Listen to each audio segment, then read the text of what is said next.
kapwa namin mga pasahero. Kami po ay mga kapwa pasahero nyo din, mga kaibigan. At kami po ay mga missionary po, mga volunteer missionary, na regular po kami nagsasampa dito po sa bus. At kami po ay maglilingkod po sa inyo ng isang paglilingkod po na libre lamang. Hindi po kami manghihingi. Kami po ang po ng 110 pesos. Ang pamagat po nito, Hope Beyond Tomorrow at saka Pag-asa Daig ang Bukas. Ito po ay nakakahalaga ng 110. Ireregalo po namin ito pa sa ibang bansa at mga kapatiran natin na nagregalo po, nag-sponsor po ng mga lamang po. Kasama ka, malapit ka, malapit kang pagdating. Hanggang sa lubongin siya, ikaw ako, tayong lahat, lahat magkakasama. Walang mawawaglit kahit isa. Sarap manahan doon sa langit na bayan. At kasiyahan ang mapapakinggan. Walang mararanasan na magkakapit-halian.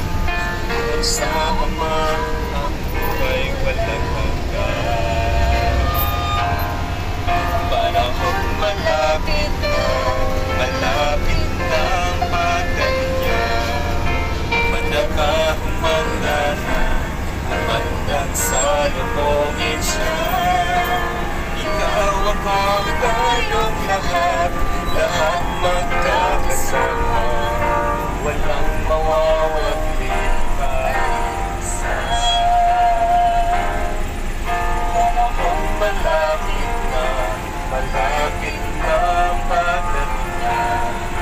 Madaka humanda na, humandang sa lubongin siya. Ikaw ako, tayong lahat, lahat magkakasama. Walang mawawaglit kahit isa. Ikaw ako, tayong lahat, lahat magkakasama. Walang mawawaglit kahit isa.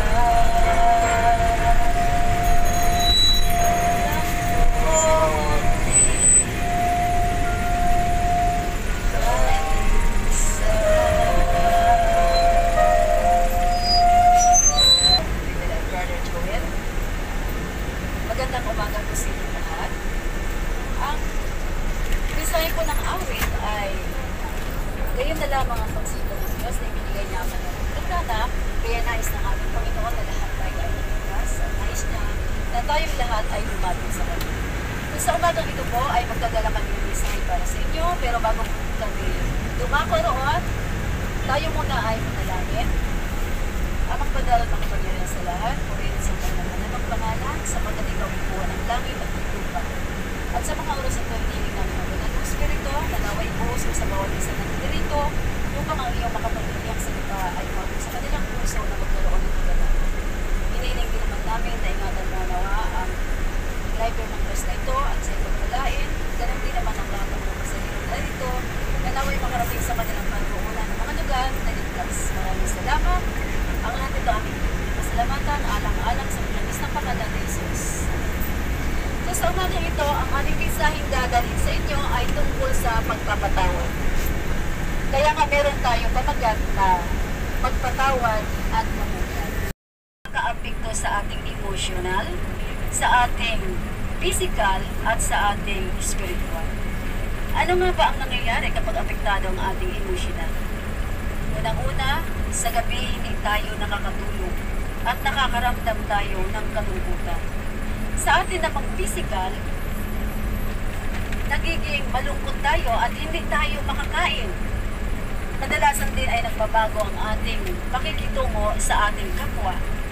At sa atin namang spiritual, kapag tayo ay galit, hindi natin magawang manalangin, nahihirapan tayong tumawag sa agutan. Ang mensahe sa umaga ito ay nakapanood sa istorya ni Robert. Si Robert ay walang kapangurahan na nagtatrabaho sa kanyang kumpanya. Siya ay napakasipag. Sa tuwing nangangailangan na matapos ang isang proyekto, siya ay hindi umuwi, tinatapos niya ang kanyang gawain hanggang sa ito ay may padala.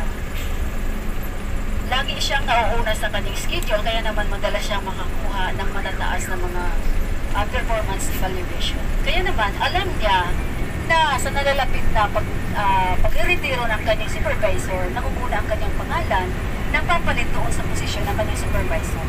Subalit ang kanyang supervisor ay merong best friend at daling kaibigan na gusto niya na ito ang papalit doon sa posisyon ng kanyang aalisan.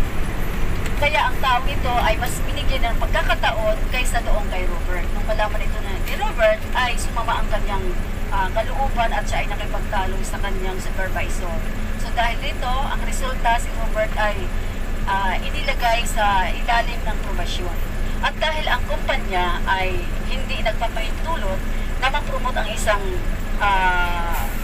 isang trabahador na nasa ilalim ng probasyon, napalampas ni Robert ang pagkakataon na ma-promote.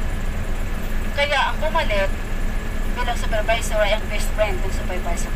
Dahil dito si Robert ay nagalit. At ang ginawa niya, lagi siyang nakipagtalo doon sa bago niyang supervisor. At para mas madiin pa ang kanyang galit, siya ay nagsimulang uminom. Dahil dito, nababayaan niya ang kanyang trabaho. At madalas na rin siyang lumiban sa trabaho na madalas na hindi naman nangyayari noong una. Kaya dahil dito, si Robert ay tinanggal sa trabaho. At si Robert, sa halip na maghanap ng trabaho, umuupo lang siya at naglalasing at sinisisi niya ang kanyang supervisor sa nangyari sa kanyang buhay. Gusto nating lahat na maniwala na ang buhay ay patas. Pero anong mangyayari kung hindi ganun ang nangyari?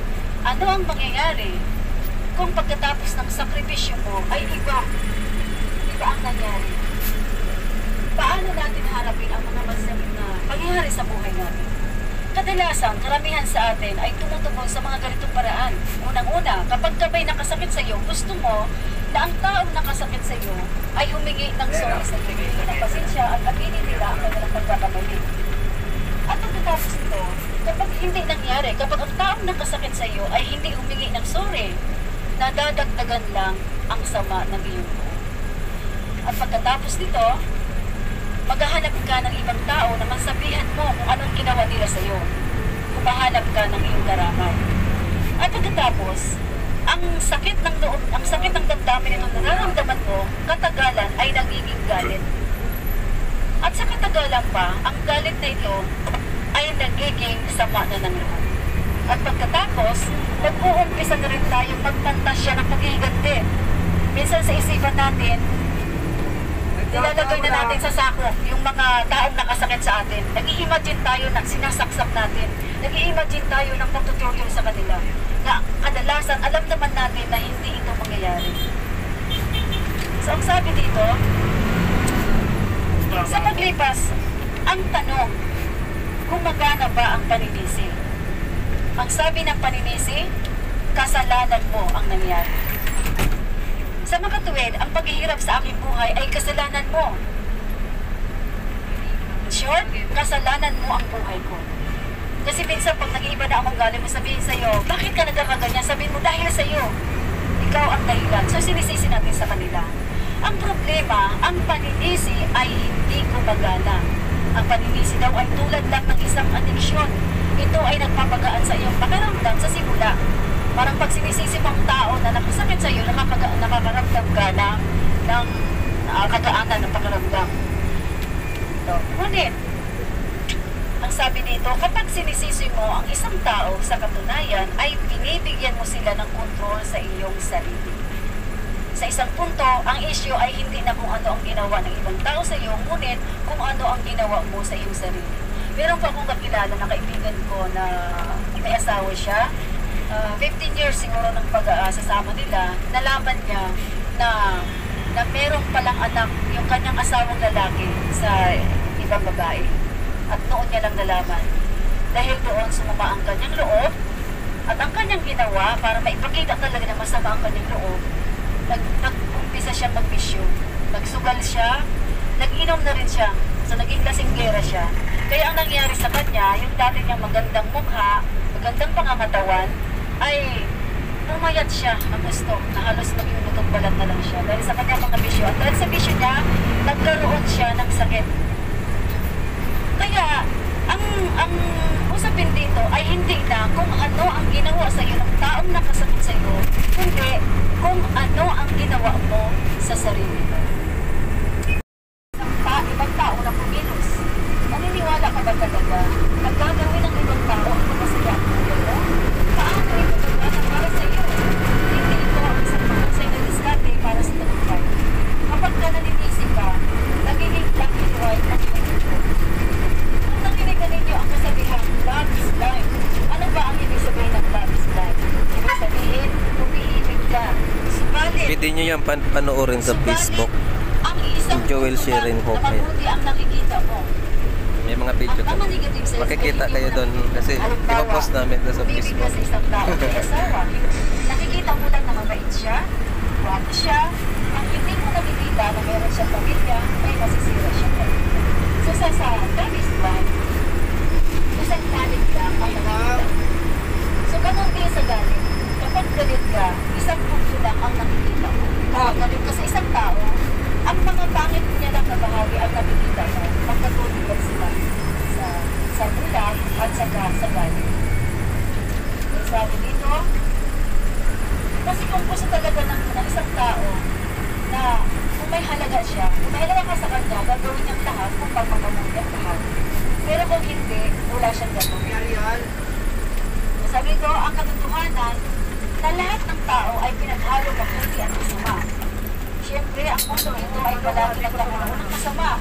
Ngunit kung hahayaan mo, hindi kasiyasiyang katotohanan yun, nakaparalisa ka, kung pagulin mo ang natitirang bahagi ng iyong buhay na hindi kumikilos.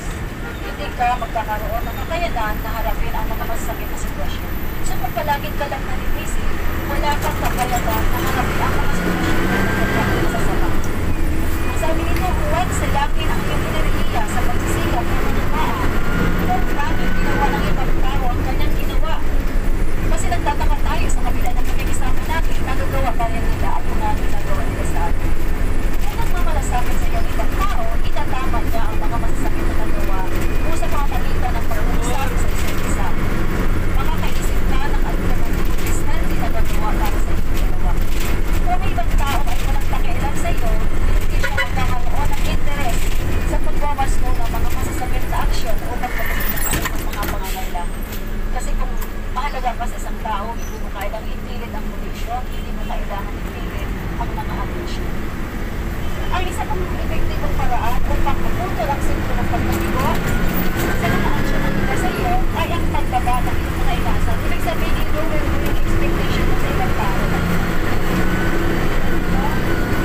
Ang pag-aaral at pagdating ang sumusunod na tatlong katotohanan ay tulong sa iyo na bawasan ang iyong mga inaasahan. Una, kapag ka nakakaranas ng ganito mga masakit na pangyayari, iibaba daw natin ang ating expectation sa ating kapwa. Ang unang sinasabi dito, kapag ang buhay ay hindi patas, tayo ay natitira sa dalawang pagpipilian. Ang sisihit mo o magpatawad ka, mamili ka. Kapag kami nakasakit sa iyo, dalawang bagay lang pagpipilian mo. Sisihin siya o patawarin mo siya. Pangalawa, ang mga tao ay nagkakamali. Kapag alam mo na nagkakamali ang mga tao, madali ka magpatawad. Ibig sabihin, walang perfecto, lahat nagkakamali. Pangatlo, gagawin ng mga tao ang gusto nilang gawin. Sa mga tao, magagawa nilang saktan ka. Kaya hindi ka magtataka, hindi mo ubusin ang iyong enerhiya. Kung bakit nagagawa sa iyo ng mga tao malalapit sa iyo ang manakit. Ang sinasabi dito, inigiit ng pagpapatawad na ang isang pagpapasala na sumira sa iyong nakaraan ay hindi sisira sa iyong kasalukuyan. So kung ikaw ay marunong magpatawad, kung nasira ang iyong nakaraan, ang iyong hinaharap ay hindi masisira. Kapag naramdaman mong parang ikaw lang ang dumaranas ng marinig ng subok makatutulog na magpasalamat na wala kang pinagdaraanan na mas malala pa sa iyo. Tumingin ka sa paligid, palagi kang makakahanap ng taong mas naghihirap kaysa sa iyo. Pasalamat na kahit anong problema ngayon kinakaharap, maaaring mas may malala pa kaysa sa mga ito. So, ang pagpapatawad ay palagi ang mas mahusay na opsyon para sa pagpapagaling ng inunan. So, kailangan natin magpatawad para sa ating hinaharap. Ano nga ba ang ating hinaharap, ang ating inaasahan? Umaasa tayo sa pagdating, sa muling pagbabalik ng ating Panginoon. At sino lang ang makakatayo? Sinasabi ko sa Biblia na silang may malilinis na puso. Sila lang ang makakatayo sa harapan ng Panginoon. Kaya, kailangan natin makawala ng lahat, matuto tayo ng patawad. Ang sabi nga sa Matthew 5 verse 8, sabi sa Mateo, mapalad ang may malilinis na puso sa pagkakakita nila ang Diyos. O ang tanong sa umagang ito, nakahanda ba kayo sa